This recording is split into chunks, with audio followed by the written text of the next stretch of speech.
Hello and welcome back to another track breakdown. My name is Calum Bonet, also known as Zero Tep, and this is a track of mine called First Time Caller. It was requested by somebody on Twitter, and thank you so much for requesting it. I hope that this is really interesting to you. It's not the best work that I've ever done and committed to record mixing-wise, but I thought that it was creative enough to warrant putting out in the first place. So let's take a listen to the track, and I'm gonna click through some elements, and maybe you can get just sort of like an eagle eye view of what's going on in the project.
Okay, as much as I love that outro, I think that's enough.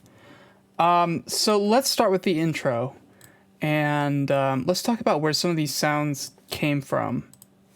First of all, I've got this break. That's pretty easy. Breaks were sort of a big part of this EP from the start. But we also have this up here. It says pedal render.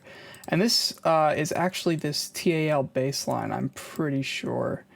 It's possible that it actually came from Operator or something, but regardless, it was a simple tone of some kind, just an easy sort of bass. I'm not even sure if it was a respace of any kind, but this was run through a couple of guitar pedals and recorded and reprocessed. The pedal, I'm pretty sure that's responsible for most of those harmonics is an Electro Harmonix phaser. I'll try and find a picture of it and put it on the screen. It's really complex. It allows you to sort of loop back the phase and kind of reprocess the phased signal. So you can get these sort of really crazy sounding harmonics. And I just recorded that and found a good part. The recording of that is actually down here.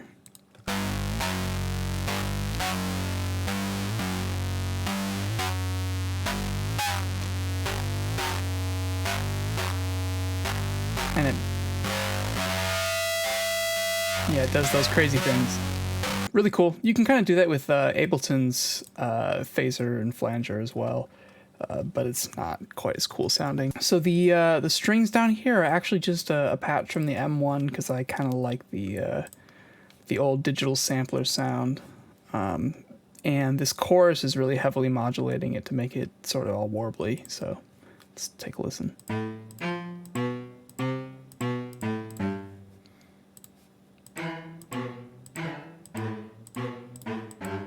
Sort of like slow attack time to give it a little bit of like a boom, boom, boom, with a little bit longer release time. So it kind of comes through, punches through a little bit.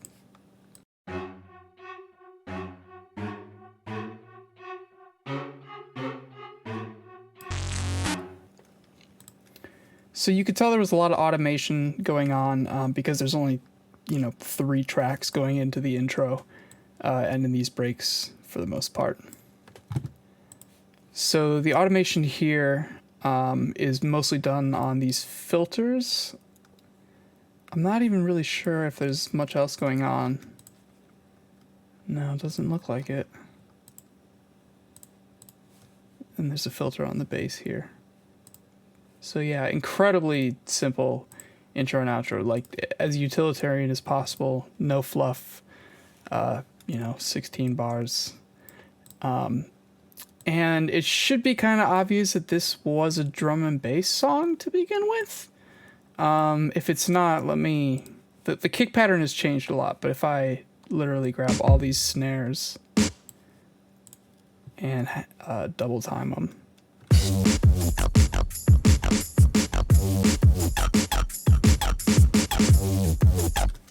You kind of get an idea of the feel. Going into the drop here, the drums, I would have probably put a compressor at the end of this drum track if I were to do it again, just because they're a little bit stocky and they kind of punch through the mix a little too much, and they stop that bass from really reaching its full potential when it like comes in. This is also a song that has 3 tambourines in it. So the first comes from this percussion track here, which is, I've got a little bit of velocity at the beginning to give it some randomness. Again, I don't think there's really any processing being done on any of these individual hits, just like a little bit of EQ here.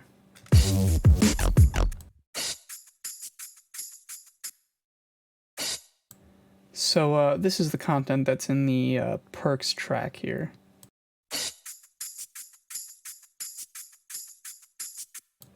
Versus what's in the big drums track.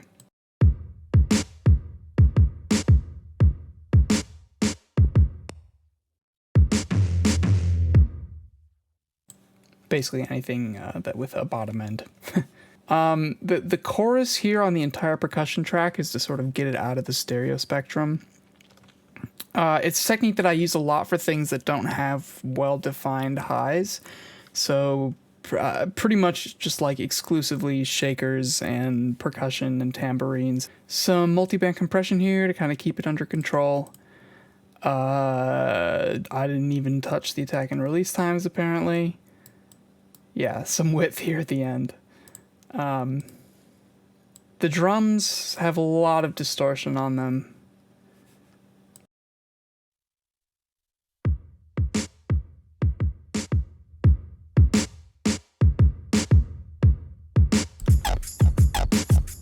I guess not as much as it sounds hearing it now. They are running out to this drum room return. These tambourines here are my tambourine. This is the tam hit that comes in on all of the snares. So you can see there's a gate here and a little bit of filtering and EQ to sort of like get it to sound right. But I still wanted to accent the mid-range a little bit. Tambourines sound good when you don't ignore the mid-range on them, because they can blend in with snares and claps and things really, really well. And this is a track that has 3 different tambourines. There's one up here in the Perks. And there's another right here. And this one is much more heavily affected. So without all of these effects, I just want you to hear it first.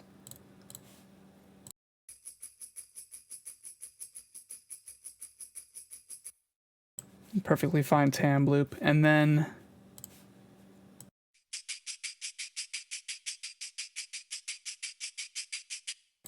so the gate is kind of creating a really artificial effect of sort of like a spiking timbre. And then it's being filtered out a lot lower in the mid-range than this other tam here and these percussion up here. And then this auto pan is actually acting like another artificial gate. Essentially every eighth note just sort of like letting a little bit through.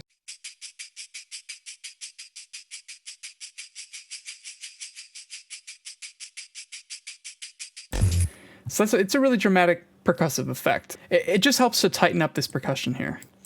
This screen sweep is part of the one sample pack that I put out back in, oh lord, 2017, 2018? I might do another one, we'll find out. But it's a good effect, and I'm pretty much just adding some high-end harmonics here with the Sine Erosion effect. That's a distortion that targets a specific frequency range. And kind of filtering it out a little bit, EQing it, giving it a little bit of compression.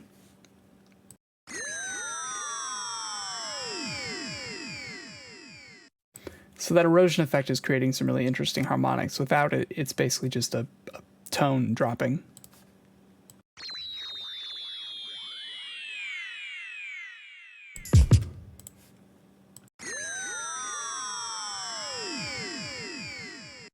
So you get a lot more interesting midtones.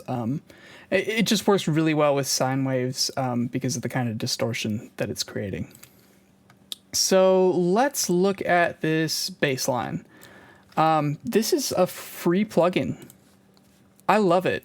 It's from, what do they call themselves? Oh, Togu, right, Togu Audio Line.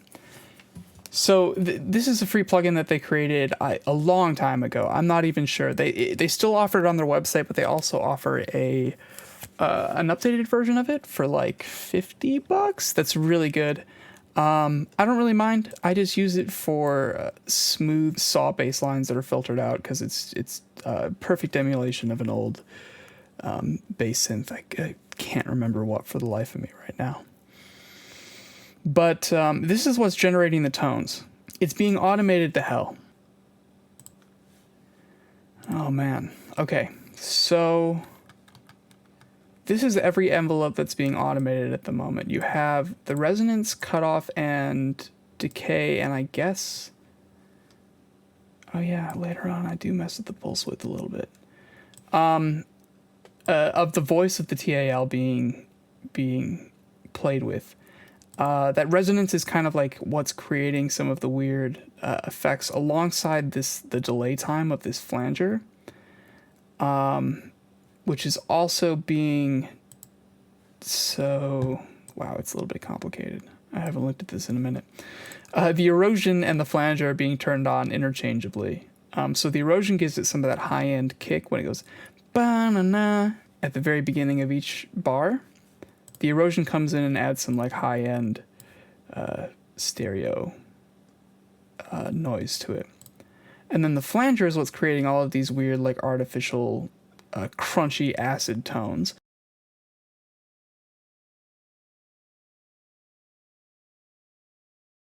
And this distortion is pretty massive. This is really intense. So I guess let's just play it and I'll start to like mute and solo things. And maybe that'll give you a better idea of what's going on.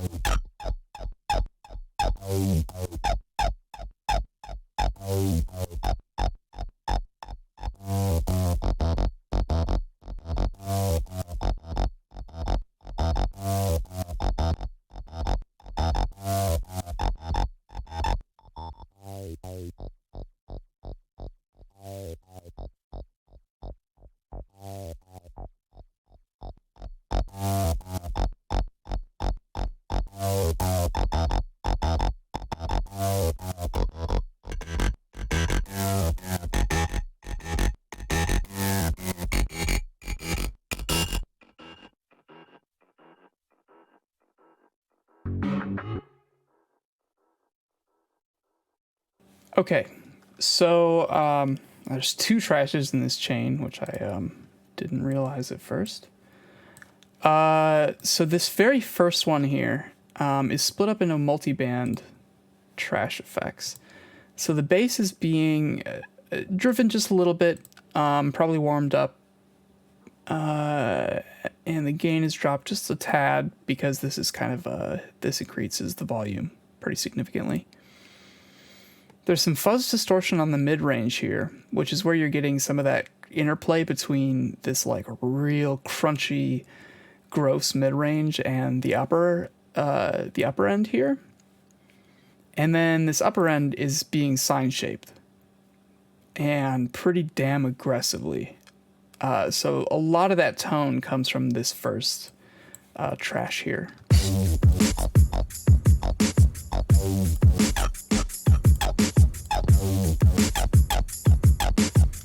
That sine shaping, it really is like the definition of the tone on the top end, because once you start to change the drive, you really start to change the tone significantly.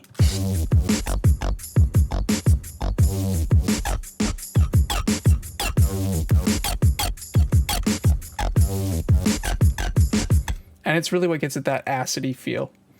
Then later on in the chain, let's see if this graph, I think it's default. Yeah, it is. A little bit of EQ in the beginning, a little bit of fuzz distortion, a lot of fuzz distortion actually, and it's let's see, a little bit more EQ just to make it sound right, and then some light convolve at the very end, and then some multi-band dynamics, kind of imitating Ableton's multi-band compressor. You can see the ratio is the same on all of these. Quick attack time, relatively quick release time. Again, I probably would have gone with slightly longer release times here to make the synth a little bit less busy. This is definitely a longer chain of effects than it needs to be, but it still sounds pretty good. And I think in the end, I can be a little forgiven for how it turned out. The bass group just has some sidechain on it, nothing crazy. Okay, so in the transitions here, there's a couple of risers. I think this one, let's check it out.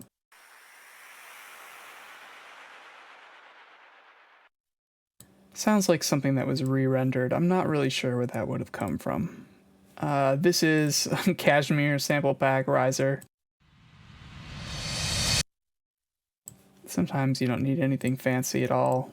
Did I pitch it? Do anything? No. Literally taken just stock from the pack. Love that. Right back into the strings and the breaks here. The drums get filtered a little bit, but they are still going. It's just happening here in this effect group.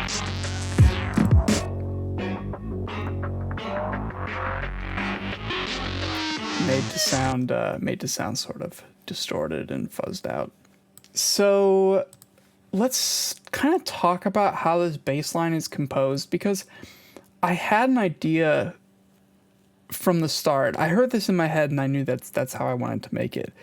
But when I was programming it, I didn't really realize how much finessing this MIDI track was going to take. So let's turn all of this stuff off again. Oh, this X click at the end was happening because I was getting a lot of ugly digital sounding clicks. They weren't technically glitches, but because there's so much distortion happening here, I had to do a little bit of audio repair on it.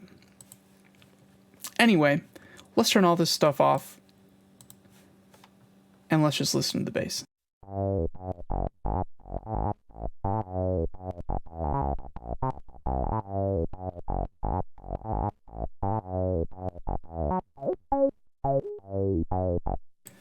So, from the perspective of like an acid bass line, this stuff that's happening here at the, with the...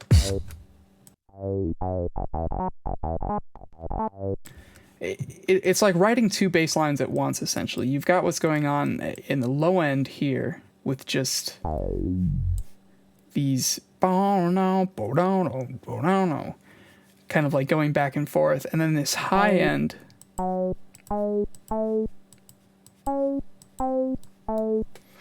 is a lead.